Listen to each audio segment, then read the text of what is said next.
Servus Männer, it's Red Pill Germany again. Know the title of this video and what you can read on the thumbnail is not some witty joke, it's not hyperbole, it is the actual truth, it is the actual description of reality in Germany as of now, the end of 2021.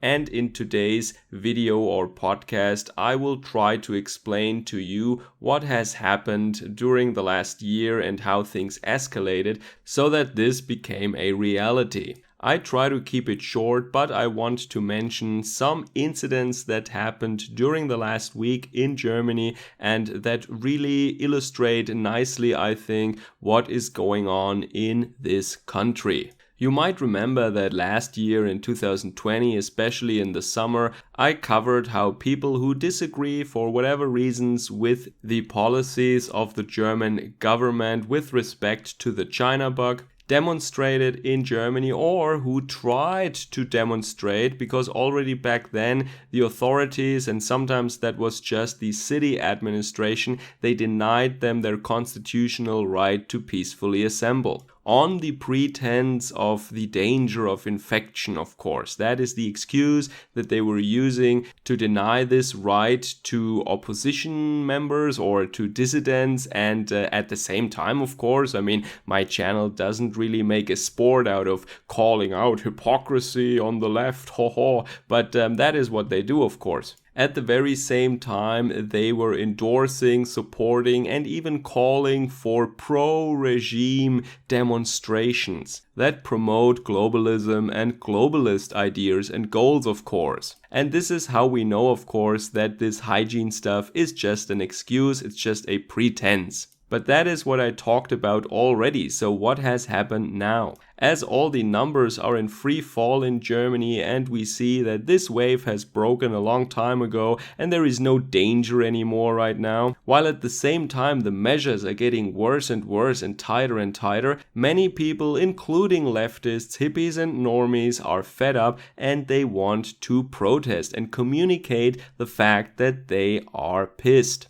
And as I said, that is their constitutional right also in Germany. And being the good law-abiding Germans that they are, they of course applied for a demonstration in the usual way. And yes, I know I always get these comments under my videos, hey, if you need the government's permission to protest the government, then your system is kind of screwed. Yes, you're right, of course, obviously.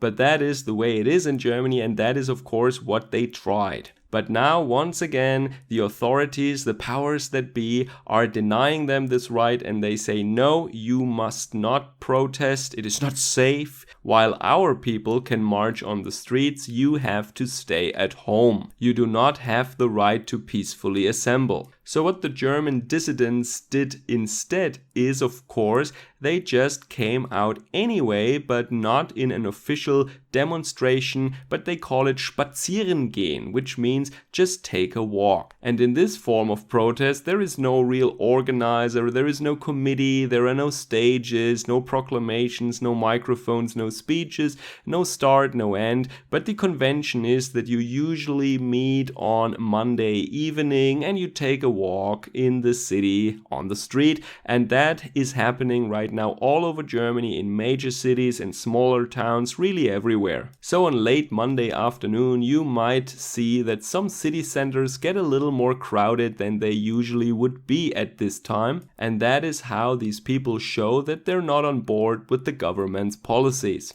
But of course, our regime just doesn't roll over and take that. They are far too paranoid and too authoritarian in order to just ignore that. They send law enforcement out there and they order them to crack down on these pedestrians. Of course, there is no way for the officers to know who is part of that group and who is just a random shopper. They also have no contact person to address, so it really creates a lot of frustration for our dear friends in law enforcement. And so now I want to give you two different examples of how law enforcement, of how a city has handled that. And the first example is from the city of Koblenz. Here they also didn't know who to address because there is no contact person, there is no organizer. So they did what, well, it's kind of logical, it makes sense. They used the loudspeakers of their squad cars, I think, and they made announcements. And they directly addressed the people that were there.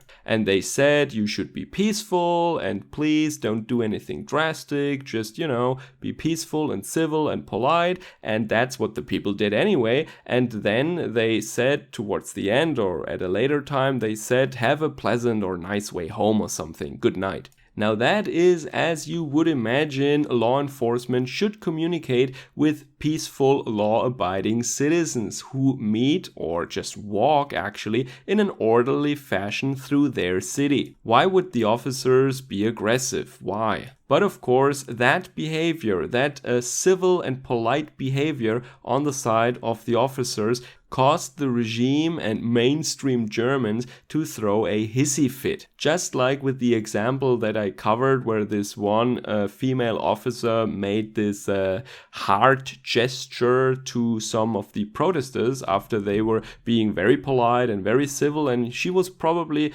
just relieved that it wasn't like in her briefing when the authorities told her that it's a war out there, be prepared for everything. And then she just saw some retired nice couples and some families with children being super German and super polite. Yeah, and she was just probably relieved, and then she made this heart gesture, which then resulted in some blue check marks, creating a witch hunt to get her fired. And just in the same way, the authorities in Koblenz are now criticized by the German mainstream for siding with the enemy, and why are they polite and civil in return when the people are just polite and civil? You're meant to attack them, right? Like they did in the oh so beautiful city of Pickford, or Schweinfurt as we call it. Yeah, there it really escalated. The authorities basically saw that there are Germans walking on the street that they don't want to be walking on the street, so they sent officers in there with the direct order to get rid of these people, to chase them off the streets and to use violence in the process. And of course, there are two sides to the story. There is the mainstream version, and then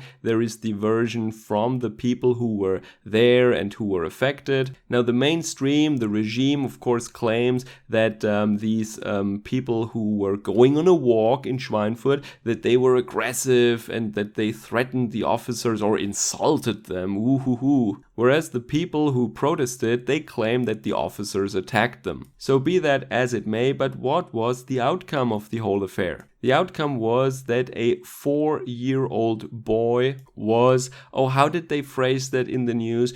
He saw himself engulfed in a cloud of gas. Very nice use of language here. Of course, he didn't find himself in anything and nothing just so happened. No, you did that to him and you knew what you were doing to him when you sprayed the stroller that he was in. Anyway, fortunately, I read at least that there is no lasting injuries here. The eyes of the boy were washed immediately, and so there was no damage to his eyes, I think. But still, contemplate on that. I mean, how rotten do you have to be to target in such a way with a chemical agent, a parent pushing a stroller with an infant, a young infant in it? That is basically the level that the German regime and their minions have sunken to. And I might add that there is a young Green Party politician who just in last September still claimed that we have a problem with brutality among law enforcement in Germany, and officers, they shouldn't have any weapons at all. No sticks, no gas, no nothing. They should not be allowed to touch people, etc., especially when it comes to the worst criminals, the worst offenders you can can imagine, of course. That's always the group that these Green Party people, these communists, want to protect the most. But when it comes to law-abiding citizens who just have a different opinion about how to run this country, now look at what this same politician, a certain Saskia Weishaupt, a very interesting name, what she just wrote a couple of weeks ago. She said on Twitter, and she deleted the tweet of course, but there is media reports about it already, so we all know what she wrote. She wrote that people who disagree with the German government do not have the right to be on the street, and the state should use all means necessary, and she explicitly included sticks and gas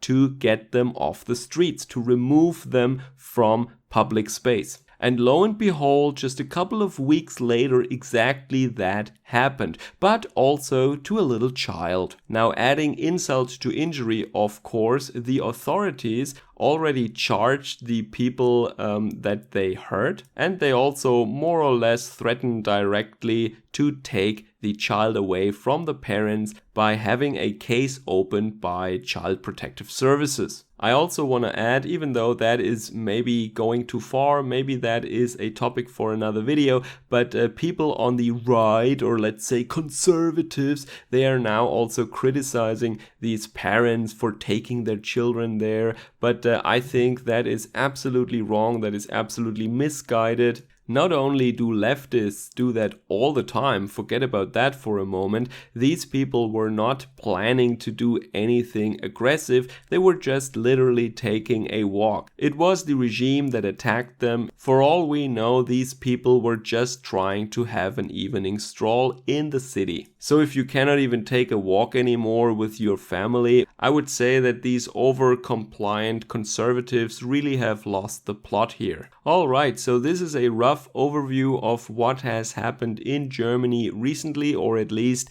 this very important topic. This is the latest development. This is how things have evolved in Germany since last summer in this regard. And I have no idea if the name of the child is Horst, or if that will motivate the dissidents in Germany to become more enthusiastic about their protest. We will see. I don't know if I can still manage to give you another update before this year is finally over. But in any case, I hope you check my channel out again in the next year, in 2022. I will try to get some rest also until the new year and recharge my batteries a little bit for what's about to come. I wish you a guten Beschluss and Servus, Kameraden.